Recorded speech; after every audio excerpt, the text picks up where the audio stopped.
কাকভোর থেকেই ইডির ধামাল অ্যাকশন। মন্ত্রী থেকে বিধায়ক তৃণমূলের হেভিওয়েটদের বাড়িতে জোর তল্লাশি।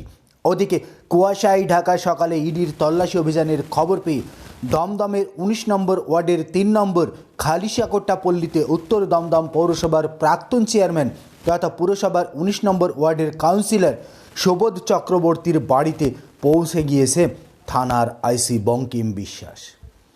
ইডি সুবোধ চক্রবর্তীর বাড়ি ঘিরে ফেলেছে, রেড করেছে। ইডি আধিকারিকরা সুবোধবাবুর বাড়িতে ঢুকে পড়েছে। এই খবর পাওয়া মাত্রই থানার আইসি শটান এসে হাজির। কিন্তু আইসি সাহেব নেতার বাড়ির ভেতরে যখনই ঢুকতে গেলেন তখনই কার্যত ঘাড় ধাক্কা দিয়ে বের করে দিল ইডি। প্রথমে নিজের পরিচয় দিয়ে এগিয়ে গেলেও খবর পেয়েই বাড়ির ভিতর থেকে বেরিয়ে আসলেন এক ইডি অফিসার। তাকে নিজের পরিচয় দিলেও ইডি সাব জানিয়ে দিল, ভেতরে প্রবেশের অনুমতি আপনার নেই। আইসি হলেও আপনি ভেতরে ঢুকতে পারবেন না। সূত্রের খবর অনুযায়ী অনুমতি না পাওয়ায় তখনই সেখান থেকে বাধ্য হয়ে ফিরে আসেন আইসি।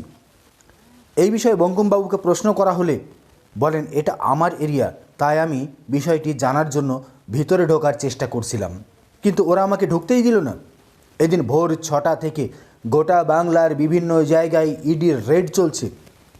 এই মুহূর্তে ইডির আধিকারিকদের সঙ্গে কথা কাটাকাটিতে জড়িয়ে পড়ছেন মন্ত্রী সুজিত বসু। সূত্রের খবর, সুজিত বসুর বিরুদ্ধে কড়া অবস্থান নিতে পারেন এনফোর্সমেন্ট আধিকারিকরা। আরও প্রচুর পরিমাণে সিআরপিএফ জওয়ানকে কাজে লাগানো হয়েছে। সুজিত বসুর বাড়িতে প্রচুর পরিমাণে সিআরপিএফ জওয়ানকে কার্যত পাহারায় রাখা হয়েছে।